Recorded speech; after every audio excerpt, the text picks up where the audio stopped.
Jim Dolan from Pride of Irons, and we're here with another rival fan. We've got Tracy here from Chelsea. Almost said Chelsea here from Tracy. That's not true. We've got Tracy here from Chelsea. Tracy, how you doing? I'm not too bad, and how are you?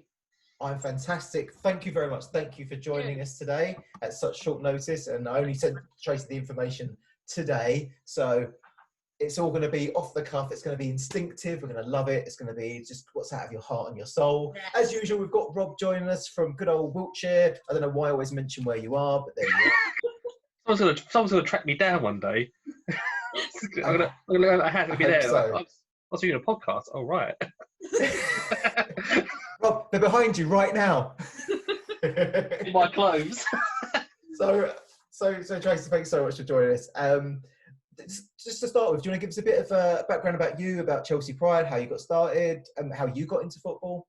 Oh, I mean, my family really, really sporty. To be fair, my father always tend to mention this and sort of do it by grit his teeth. He was an Arsenal supporter, born in Islington. So, and Mum should have been a West Ham supporter actually, but she actually sided with my father because she was born, to be quite honest, right on your patch.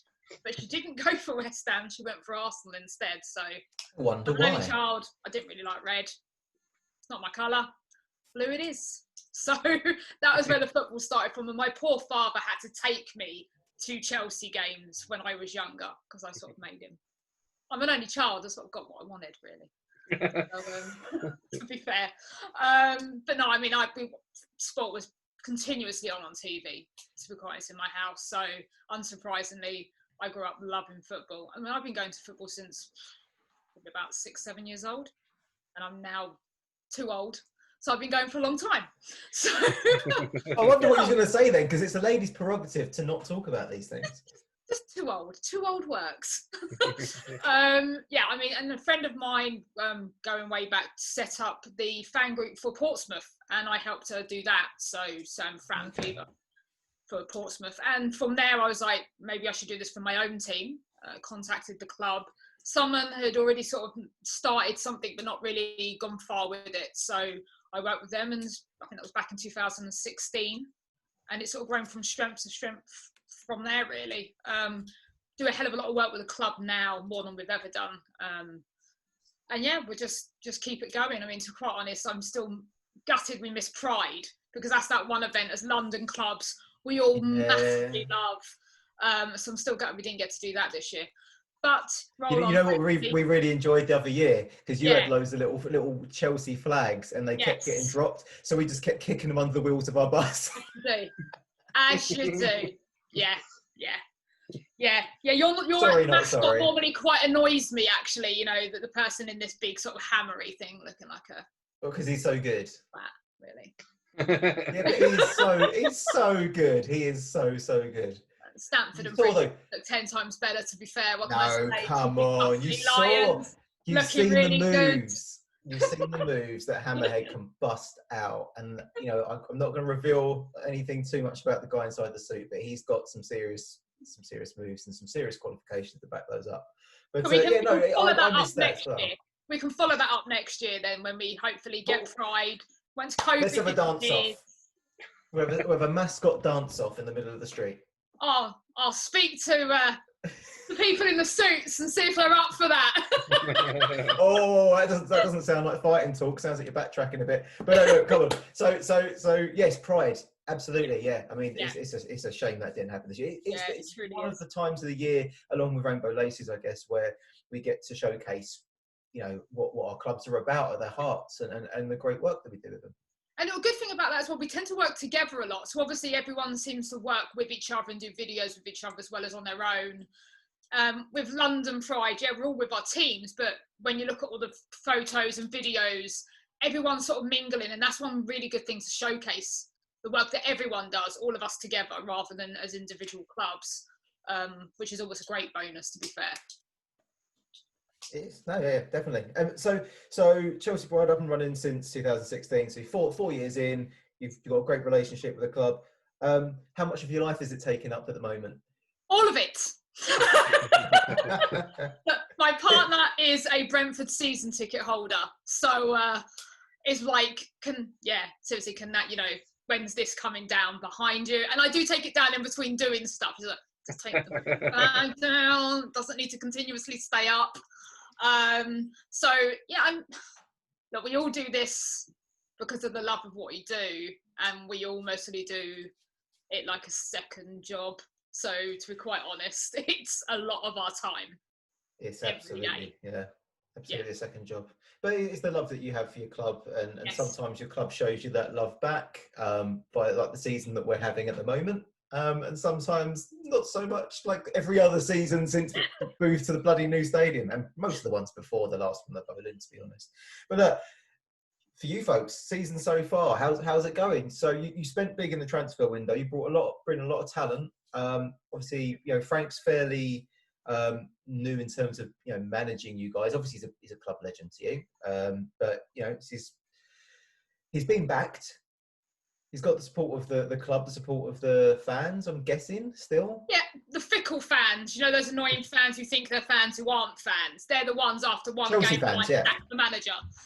Those fans. We've all got those fans. We all know who those fans are. They're quite annoying. They think they know it all. Talk about the game like they know it all, and then moan like hell when something doesn't go their way.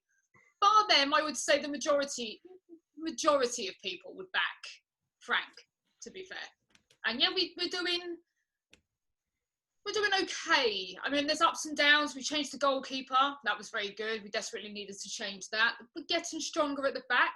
Yeah, hiccups. You're going to have those. But we're still gelling. As you say, we've bought a lot of players. And anyone who expected them to come in and hit the ground running and just be superstars, really, you're not on this planet. It takes a while, different nationalities, maybe people's not English, not great. There's a lot to learn, and you are going to have to learn to read each other, and that takes time. So I think we're doing okay so far. More to come for sure. Well, I mean, the two questions that I have, one after the other, is about the manager and about the view of the opposing team, and I think naturally they kind of blend into each other for this one. Now, Rob, you were probably you've had two parts of your fan life of being exposed to Frank Lampard, if you like. You had him as a player for us, and then not. What's your view? If you take an unbiased view of what he's doing, try to take an unbiased view of what he's doing at Chelsea. Oh, what he's doing at Chelsea, I think he's doing a good job, if I'm honest. I think even last season when he had all the youth players and had the transfer ban, he was doing a really good job as well. I actually thought it was quite exciting seeing a lot of them players come through. And would you have seen Reece James at right back if it wasn't for last season? Yeah, you know what I mean? So it's one of them things that sometimes when you get forced to play a hand you don't want to play, you discover a little gem, And I think it happened to West Ham a little bit with a couple of right backs, actually, with Ben Johnson, another Jerry Nagago, who kind of left West Ham after.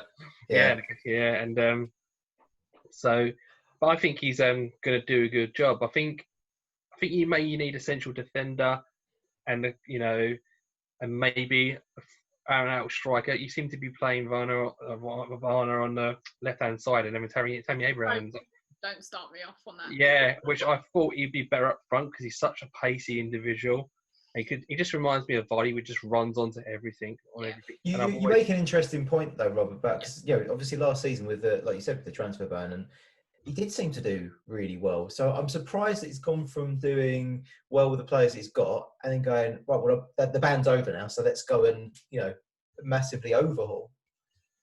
To be honest, I think that was going to happen. I think, we had the money from Hazard sitting there, and we had some other players' money just sat there. And I knew the moment that transfer ban was lifted, we were just going to go out and buy. And that was always going to be the worry then, that the players who'd done so well, had got us to where we were in the league, got us into the Champions League again, were going to sort of get shelved a bit. And yes, that sort of has happened. Reece James, though, is a talent and a half, and for England is going to be a talent and a half for the future. Best right back in England, I think, personally. He's so comfortable on the ball, phenomenal, so strong. Yeah. Quality for his age. Yeah. Quality. I remember watching, I think he was at Wigan, wasn't he? Did he go down to Wigan? Yes. I remember watching it and I just thought to myself, West Ham buy this player off Wigan. And I was like, oh, his place at Chelsea. one of the many Chelsea loanees. Yeah. Yes, we have a lot of those. I know. We do. It's ridiculous. But no, I mean, he is going to be a talent through and through for England in the future. I mean, he's obviously plays, for the under-21s for England, come through, played a couple of senior games. He'll just grow from strength to strength, definitely. I mean, he's one player I would solidly put in my team. It keeps the likes of Aspilicueta out, but I would keep James in. He doesn't do a mistake, does he? He never does a mistake. When I watch him, he's just so solid all the time. Doesn't give the ball away. So confident on the ball. It's frightening how confident he is for such a young age. And it's crossing. I mean, the way he can cross the ball in. Yeah. Sometimes there was more people there for those crosses. They're normally on point, right in the centre. But it's interesting to see how he does against you on Monday. Yeah, he's built for the Premier League as well. He's a stocky chap, isn't he? Stocky chap. Yeah. Let's keep Monday on the back burner for the moment. So on to that then, that whole sort of view of the other team side of things. Obviously there's beef, obviously there's history. In terms of where it ranks, let's go from a West Ham perspective first. In terms of like where Chelsea rank in terms of that, I don't want to call it competition because it's clearly not, but in terms of that what would you call it? Not rivalry either. Yeah. Is it a rivalry? It's an intense rivalry. I would say it's an intense rivalry. I would say it exactly the same. I would say an intense rivalry. Yeah. Okay, so Rob, what's the West Ham perspective on that? I think after Millwall, it's Chelsea for me. Like, you know me, I've always said I don't really hate any club. I don't hate Millwall. I don't hate Chelsea. I don't hate anyone. I like football too much. And I remember like old Chelsea times of when they had John Spencer and things like that. I used to watch them, and they started getting all the foreign kind of players coming in. It was so exciting and stuff like that. So I've never really hated them, but I think when we kind of like West Ham went down, and they kind of got Glenn Johnson off of us, Joe Cole, Frank Lampard. And they just kind of fleeced us because they got them all for quite cheap. It always really just frustrated me, even though it wasn't Chelsea's fault. It was probably our fault for selling them. It just always really bugged me. And then, the kind of the rivalry between Frank Lampard and the West Ham fans and using it at the ground, and it kind of boiled over, and it kind of took you away sometimes. But I actually thought we kind of treated Frank Lampard quite badly, if I'm honest, a lot of supporters. But it's interesting. One thing I want to pick up on there, Rob, just really quickly. Yeah, it is interesting, isn't it? How it's not even like the board of then; it's the board of now as well. We seem to have this problem with being able to sell in a sensible way. Now you look at Spurs. Daniel Levy seems to manage to rinse every last penny out of every transfer. Why is it we always just go, cut our losses and just accept so little? I know. I think we sold Glenn Johnson for like £5 million or something to Chelsea. It was criminal. People just couldn't believe it, and it was like. And I remember because I was over there, wasn't I, the whole time, with Lampard, Joe Cole was there, Di Canio, Glenn Johnson coming through, Defoe, and so seeing all them players just like leave, and it's just awful time it was. And then they also all left to go to London clubs as well, because Carrick went to Spurs as well. So it was kind of heartbreaking in that way. But I think it's a big rivalry. The games are always kind of fast and furious when you watch them. Like, look at the last game we had. It was fantastic, wasn't it? In our favour, last season in our favour. Last minute goal. But if I just... So you say it's an intense rivalry. I'm not going to say it's not, but for me, it all feels a bit panto. It's panto, isn't it? It's always panto. No, it is. But when we play Spurs, for instance, I think there's such a mutual dislike between the two sets of fans that I think it's a lot more. There's a lot more intensity in the emotion in it. Whereas, and afterwards, you'll probably still be hating Spurs afterwards. Whereas after a Chelsea game, I feel like there's a bit of panto, there's a bit of rivalry during the game, and then once it's done, it's kind of like, oh, well, that's done then.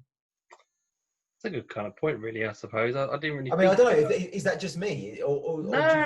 I don't hate Chelsea. Once the games are, I like how feisty the games are, and then once they're done, I'm like, they're done. Well, I think the West Ham and Chelsea rivalry was much bigger back in the day because we were at the same kind of level.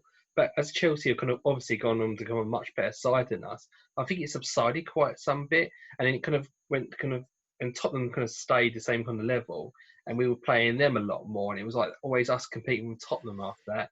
And that's what I think that kind of took over.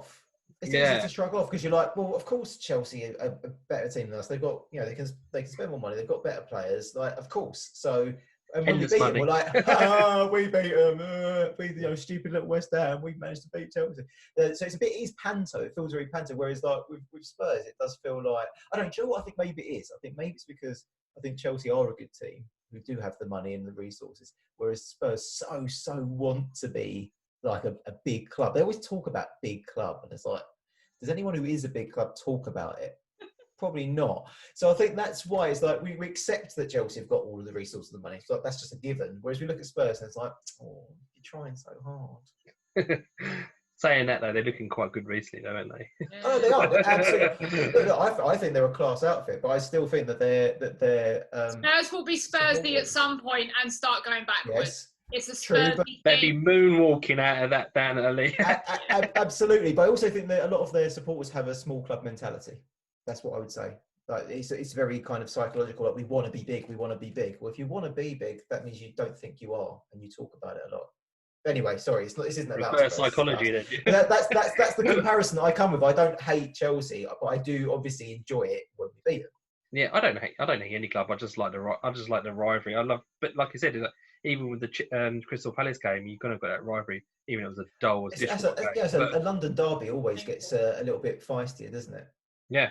That's the good thing though when we do play each other. It's normally end to end, and for me, that's entertaining. No matter if I'm watching someone else play football, I still want to see that. I want to watch an end to end game, and when we do play each other, that's what it tends to be like. I would say the same though for us. Our biggest rivals now would most probably be Spurs. To be fair, I think.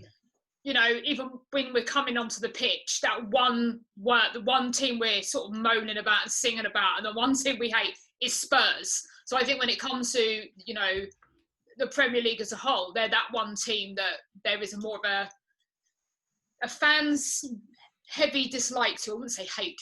Hate is a really strong word. I mean, I wouldn't say I massively hate anyone, as I say. I love football. I mean, I love watching football. Any game that's on, I will watch. Yeah. But I agree. I mean, when we're playing each other, that's when it's all boisterous and, we're not going to have the fans there on Monday, which is a bit of a shame because there's always a really good rivalry and the fans are there. But yeah, it's not like it was back in the day. It's not like how harsh it was back in the day, literally. Maybe it's not as kind of as aggressive and everything as it used to be because the kind of fans have changed as well. You get the old school fans. They're retiring, getting older, and the younger generation coming through, and they're coming. They understand that everyone supports different clubs, and they're more open to kind of. They're probably just used to.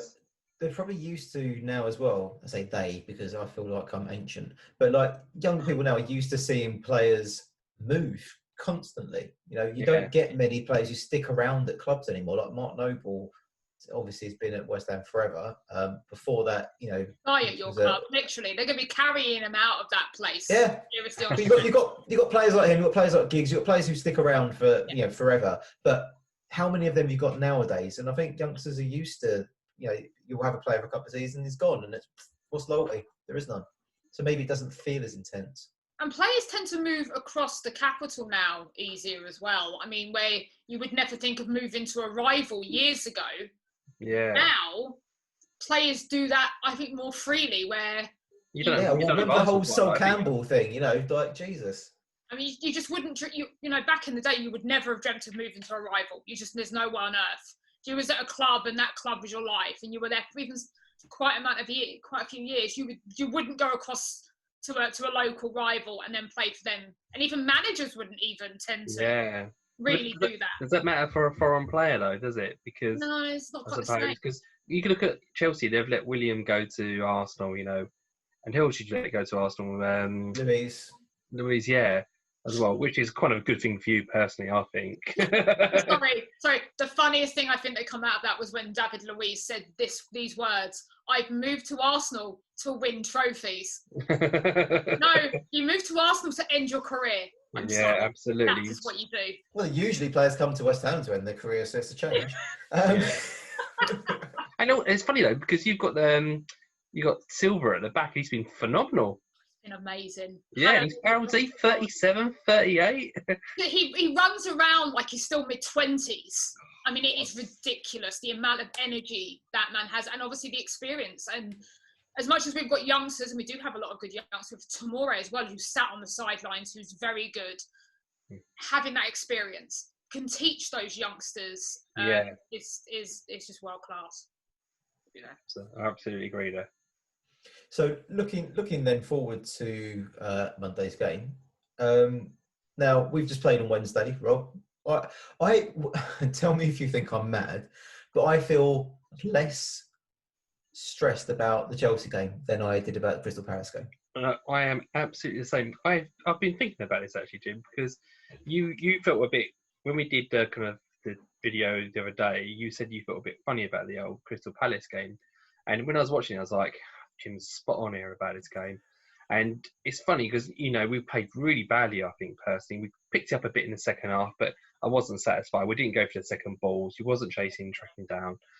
You know, we wasn't making runs. But we'll probably play Chelsea on Monday, and we'll probably have a cracking game. I just can't predict us. Honestly, I know we're a hard-to-beat team now, but I just don't know. You know, we've always been a team that lifts its performance for the bigger opposition, right? That's just what we do. You know, we've messed up people's bigger teams' lives plenty of times in the past by, you know, ending winning runs or stopping them win the league. But that just seems to be what we do. What we're doing this season, which is unusual, is we are beating the teams that we should, or getting points out of them. But yeah, with Palace, I just thought it's a London derby against a team that we, quote, should beat. That's why I had a bad feeling about it. And I don't think, you know, I'm not saying that I think we're going to go and beat Chelsea. That's not what I'm saying. But I think the team is going to play in a much more sort of focused and driven and much more intense way. I think they're going to want this game a lot more. I think we'll change formation as well. Do you, Jim? I think we'll change formation as well. I think we have to. How? I mean, tell me who you'd put in, because that's where I'd personally, because I know, you know, Arthur's out left back. I'd play Ben Johnson at left back because he can play left back, can't he? And I'd play. You know, I think so can Soufal, by the way. Yeah, I know. Yeah, and Fredericks is back as well now as well, so you could do that. Fredericks is lightly replaced, but he hasn't played for a long time, so he might not be match fit. I'd have Cresswell back in the middle, Diop, and I don't know. I'd have all the away defenders are back, so I'd have the three back that I normally have. And I'd just keep Fornals on the bench. So you drop Diop back out again and bring Balbena back? Yeah. Okay. And then who would you... Sorry, you keep Fornals on the bench? Yeah. I keep Fornals on the bench and I keep Syed in the team, for sure. I just think he's one of them players that maybe would relish playing against Chelsea. And he's a very tricky customer. I didn't think he had a very good game against Crystal Palace, if I'm honest. But I think he can come to life. He's one of them players that can play bad for like 80 minutes and then score a goal, you know, out of nothing. And do you know what? That's the thing with Allaire. Everyone's kind of been slagging him off recently. But I've been saying to you, I can see confidence growing. And all it takes is a couple of goals. And yeah, all right, he didn't look so good against Leeds. But then he did have a few chances, and a few chances that were blocked. Yeah. And then, yeah, that goal against Palace. I mean, you called it, right? On the last video, Rob said he loves an overhead kick. He loves to try an overhead kick. And what happens? He goes and scores that absolute beaut. But Tracy, you know, you said like the games that we play tend to be good end-to-end stuff. What do you see happening? I see it being a close game. I see one goal in it, be it sort of 1-0, 2-1, 3-2. I mean, I see there being goals, but I see it being a close game still. Team-wise, I don't know who we're going to put out because we obviously seem to be rotating. I'd love to see Werner up front though, right in the middle. I mean, I'm a huge fan of Giroud. I really am. I do absolutely love him. I think he's a classy, phenomenal player. But I would put him through the middle because I think you mentioned it earlier. I think when he's running at defence, that can't be nice because he runs at you at such pace. I wouldn't want to be the person who's got to stop him. And I think we're just playing him in the wrong position. I think moving to the middle, I think he'll get more goals. I think also if we play 4-4-2 and you play him up front, I think we've caused us serious trouble. And that's why I think we need to play three at the back to cover as a sweeper. Otherwise, because he'll get thrown. There's none of our centre backs can catch him. None of them. They're all slow. So he is quick. Yeah. He's lightning. He's lightning. And I think you're right, Rob, with the formation. Absolutely. I just think I don't know. Yeah, I mean, I don't know. Would Johnson be comfortable against Chelsea at left back out of position? You know what? When I've watched him, Jim, I actually think his best position he's played is actually left back over right back, and he's actually a right back. So I don't know why he seems to cut in and always kind of play that kind of a nice little cross. He can cross his left. He's both footed, which is such an amazing thing for such a young person as well. So if it doesn't work, they can exchange wings. That's true. That's true. I mean, I'm not saying that I don't have faith in him at all. I just wonder if that's the selection that Moyes would go for. I mean, let's be honest, I'd love to see us play that formation because we thrive in it, and it would be proper end to end with that because we might be slow at the back, but the pace we've got on the wings, and then Johnson is, he's pretty fast as well. And strong. We have that. I mean, we have Chile on one side, and we have James on the other, who can both cross the ball in, and they're both great running down the pitch. We can have a lot of pace in our team. I see it being sort of a 4-3-3, mostly. It varies slightly at the back anyway, to be fair, but I think with them two running forward, I think they can cause anyone trouble. I think if we just get the middle right, if we get the forward position in right, they can be problematic. Definitely if you're not fast. So if your defence is a bit slower, I think that can be a problem. But you've got some quick players in your own team, to be fair. Yeah, we've got. Yeah. Oh, and then Antonio's back as well, isn't he, for Monday? Yeah. Is he going to play? I think he's going to be on the bench. But then we've got Bowen, and he's a nice player you can bring on Antonio, isn't he? If it's 1-1, and you can bring Antonio on, big, strong, unpredictable, fast. I'm going to regret saying this at some point because I've been saying it for weeks and weeks and weeks. But we've got goals in this team. We haven't not scored since the Arsenal game, wasn't it? That was the last time. That's the second game of the season was the last time we didn't score. So I do see there being goals in this. But then I see it being exciting. This is the thing. I'm not worried like I was against Palace because I really saw that as being a potential banana skin and us coming out of it with nothing. It was a boring game. It was a dreadful game of football. This is the weird thing this season is that we've had a mixture of, playing the I say the bigger teams, the more exciting teams. So when we played Wolves, we played Leicester, and we were exciting to watch, right? Even the one against Villa. And I know you wouldn't say Villa are necessarily like a top team, although at the moment... No, but they're exciting to watch. They can run at you and score goals and press you and run at you, and that's the most important thing. And that was a good game as well. And this is the thing, I see this as being a game where we're going to be exciting and we're actually going to properly go for it. I mean, Sheffield United and Fulham before the Villa game was so boring. And we won them, but it was so dull. Whereas maybe it was just like there's a bit of jeopardy, right? So playing Villa, and you're thinking, are we going to win? Maybe that's where part of the excitement comes from. But I definitely feel like we raise our game for teams that play better football, and we'll be going for it on Monday. Yeah, absolutely. I think it will be. I think it all depends on the formation for me, and that's the thing. I can't predict what he's going to do. I'm actually surprised he stayed with a 4-4-2 for the Crystal Palace game, if I'm honest, but.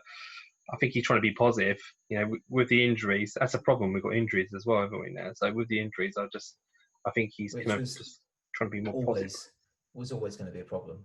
We talked about it. Well, we talked about it so many times. It's unreal. And that's the funny thing, isn't it? As well, we're saying today, Jim, when we talked over WhatsApp, they want to sell. We have to sell players before we buy players, and a lot of our players are up for grabs basically to sell. Like what are ones we don't kind of want. But then, how are we going to bring winning players in? and on the flip side, to what Chelsea have done this season, we sold a lot of players before the start of the season, and then didn't really replace anyone. It was like we made our squad weaker, but somehow we've made it more disciplined. Well, Moyes has made it more disciplined, and obviously he's got a game plan, and we've done really well. But it shouldn't be like that. This doesn't make any sense. We've made the squad weaker, and we're doing better. But the injuries are always going to be. An inevitability, right? You look to a couple of games. I think there's going to be a perfect team this season. I think injuries, and we have some niggling injuries, and it's the same players that come in for a couple of games and they're out for a couple of games. And I don't even think necessarily just that though, Tracy. I think tiredness is going to come into it. The last couple of games, like Soucek and Rice, have looked knackered at times. Yeah, I think that's gonna really mess us up. Well, he never takes them off ever. Like he's. Well, I don't think. To be fair, I don't think Rice wants to come off. He's on a performance-related contract anyway, but he's captain at the moment. I don't think he wants to come off. No, I don't think he wants to come off. No, I don't. He definitely want to come off on Monday. No, he's not. He's playing his BFF on Monday. He's not going to come off. I think it's really cute them too. The I love it. They've been best mates since they were really young. So they've known each other for a really long time. I think watching them at the end of the England game was hysterical when you had the two of them together doing that interview. Yeah. So, that was funny. To be fair, I think Rice is actually top drawer when it comes to the media stuff, and I think it's because he's not trained.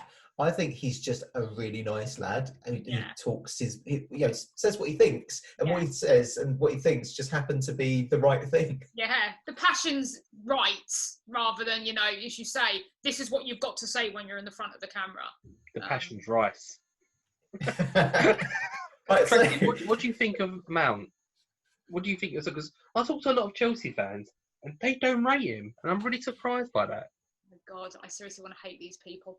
I can't fault him. Frank. I think a lot of our fans keep saying, "Oh my God, he's Frank's favourite because he always plays him." But he's a decent. I think he's another player who's underrated.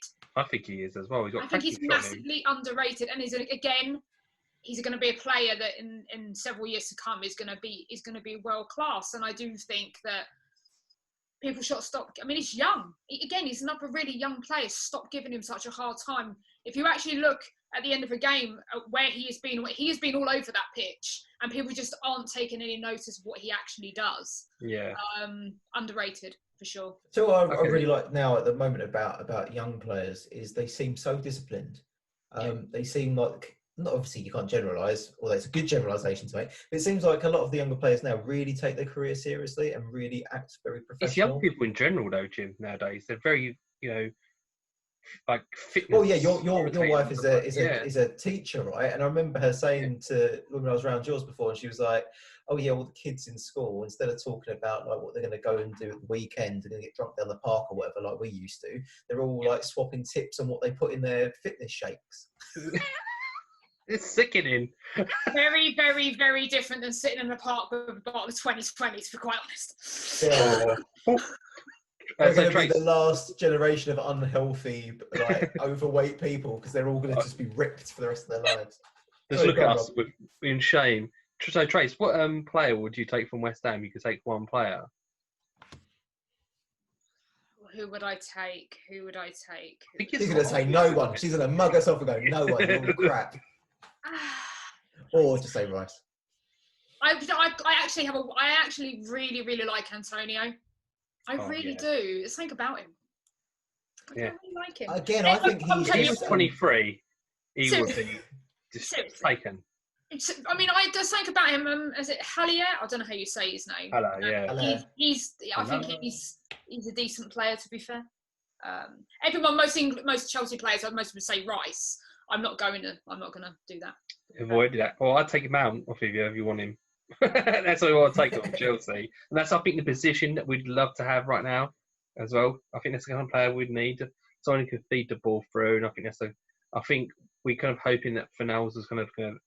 He still may be that player, but he seems to have just dried up a little bit in recent weeks. So I think he's got a lot of vision for Fornals, but I think he's a bit rough around the edges. And he's probably another one who's a bit tired as well. Yeah. No, I agree with you. It's going to be a weird season for a lot of players, though. I don't think this is going to be the season really to say, oh, that person had the best or killer season. I think this year it's going to be players just trying to get through the season. There wasn't any break between the seasons. And I can imagine just being on training grounds right now must be really, really difficult. You're COVID tested continuously. Nothing is in the same routine as it used to be. And I can't imagine that's actually easy for teams as well, because it just doesn't work the same. With injuries as well, I just think it's going to be a very strange season for all clubs from all leagues. I think the second stretch is going to be a real test for a lot of players, and I think that's when you're going to start seeing teams start pulling away. Then you'll see squad depth, where it's going to be the main key for teams, kind of challenging for things. And I think and that's one of the reasons I worry about West Ham, because I think if we don't sign players like a striker and other areas, I think, like, don't be wrong, I'm not saying we're going to do bad, but I think we'll start to lose where we are, and we've dropped down a little bit because we all get injuries and stuff like that. But if we have to absolutely build on this momentum. We have to. That's what I'm saying. We're going to be one of those teams that's going to drop. You're absolutely right, Rob. You're absolutely right. Yeah. But we're coming into that busy period as well. We're coming into that Christmas. Absolutely, yeah. New Year period where you can pick up injuries at the best of time, and you get fatigue at the best of time. And now with the times we're in, that's just gonna sort of catapult that into an area where I don't think any of it. I mean, not everyone's got great team depth. I mean, you can't even look at Arsenal. I mean, they're already 15th. We dropped that in because we can, because it's funny. So good, isn't it? And it's nice to be looking down the table at teams that you're usually looking up at. Yeah, I'm loving it. And I still think they'll get beaten by Everton this weekend. To be fair.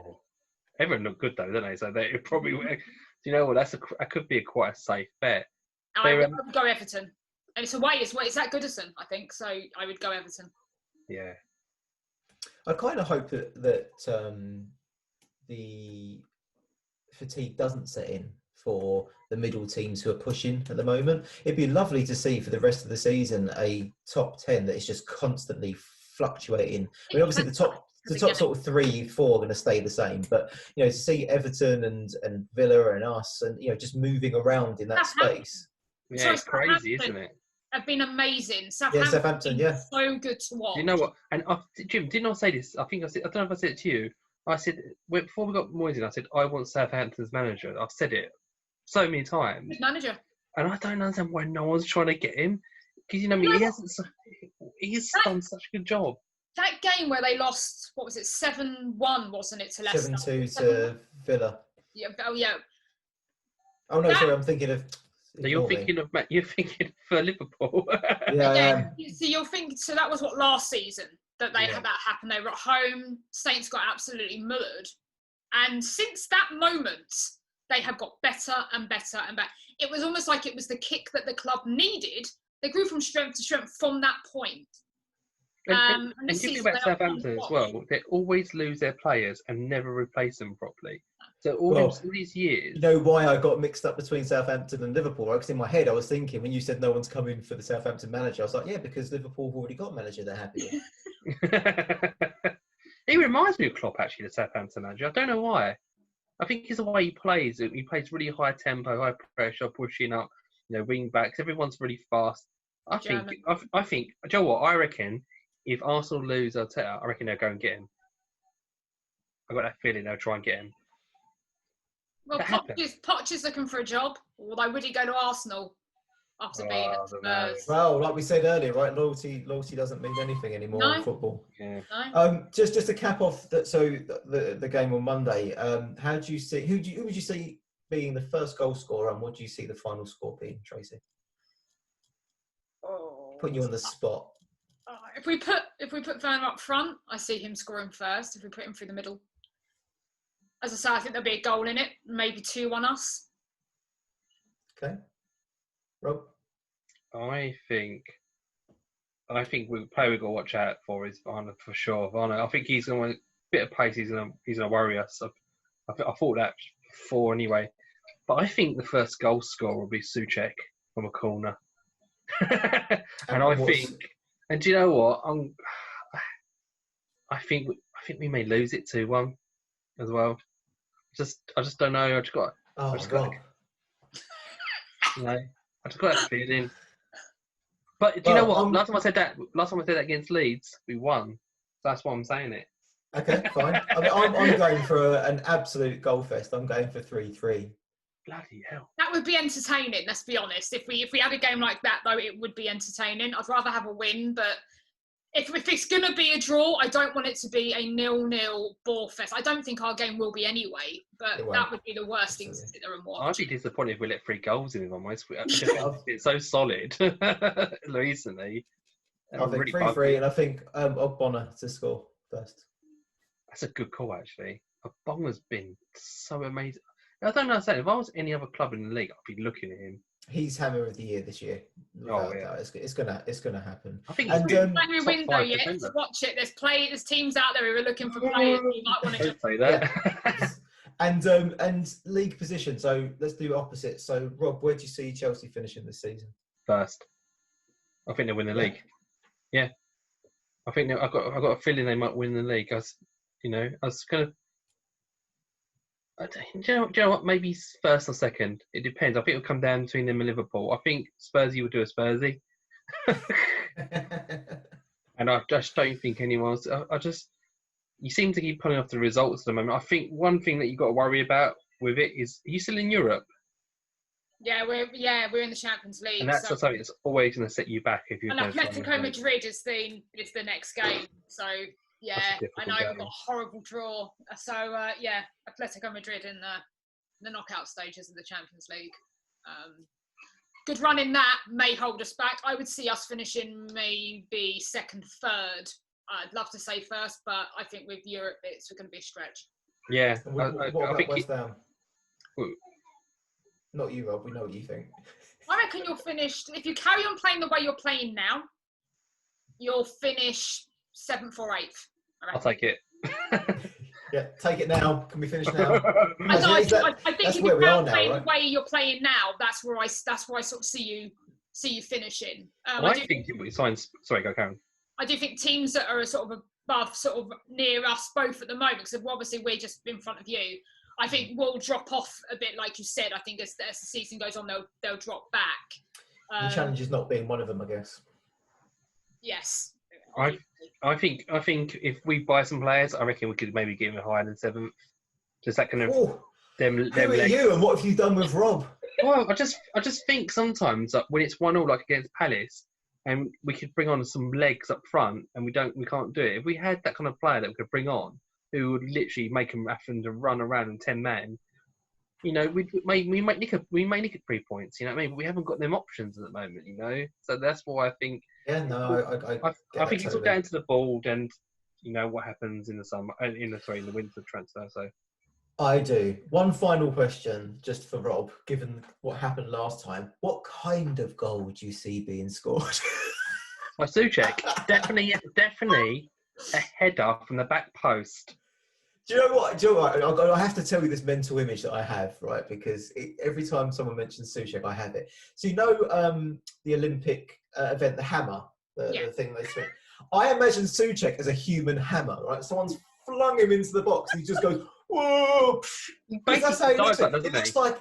It looks like he's been flung by his ankles into the box. It's like he's been I've been watching for that Monday night now, though. I've been watching for that from corners, and I'm going to have that image in my head. And if he scores, I'm going to somehow superimpose me swinging by his leg. I just thought of something, We're first for set pieces, and Chelsea are second. So it could be quite a classic, a set piece kind of game. Yeah, I mean, it could be crosses and everything as well. We've both got players, depending on who we've got up front, who can score with their head. I mean, from corners, we have played people like Zuma, who's really, I mean, God, the guy can, when he jumps, like, my God, seriously, what are you doing all up there? I mean, it's ridiculous. We both could be interesting, I think. Your goalkeeper's not been in bad shape. Mendy hasn't let many in since he's been with us, so...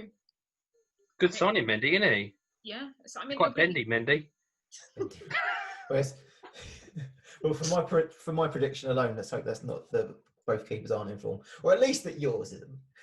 Right. So moving on to our final bit of the show, the match report. So this is where I ask each guest to give a person of the match. So anyone, doesn't have to be football, for any reason. Why is that person your hero? I'm just going to say now. Don't say Marcus Rashford, because everyone said Marcus Rashford so far, and it's getting Marcus Rashford.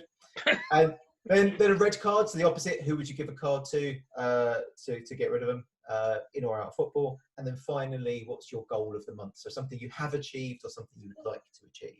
So let's start off with your person of the match. Is it actually? Did you say it had to be football? Did you say anything? No, anyone. God. Oh, and the red card can be anything. So you could give a red card to COVID. I mean, that'd be boring, but That would be. Yeah. I gave to Alan Sugar last week. I'm not doing it this week, but you can have Alan Sugar again if you want. Yeah, person of the match. That's really tricky, actually. I'm trying to really think. Tracy hates everyone, so she can't. I despise the world. You have no idea. Actually, do you know what? I'm going to go with someone who isn't even here anymore. I'm going to say my mum, who it's her anniversary of her death in a couple of days. I'll be thinking of her. So even though from beyond the grave, she's effing and blinding at Arsenal right now. So Tracy's mum, you get the person of the match. Now to the less nice one, the red card. And it doesn't have to be a person; it can be a thing, you know, an inanimate object, if you like. But who or what would you give a red card to? And I would give it to the moon. The concept of time. This question again. It's a tricky one, isn't it? I don't know. Maybe we just give a red card to the whole of the Spurs team, just because I just can't stand them. You can give a red card to Spurs if you like. I'm very happy with that. Spurs gets the red card. Rob, after this, could you superimpose a red card into my hand? Thank you very much. Okay, so we've got Spurs in its entirety getting a red card. Brilliant. They can have one from me as well. And then finally, goal of the month. So something you have or would like to achieve. I suppose something I'd like to achieve.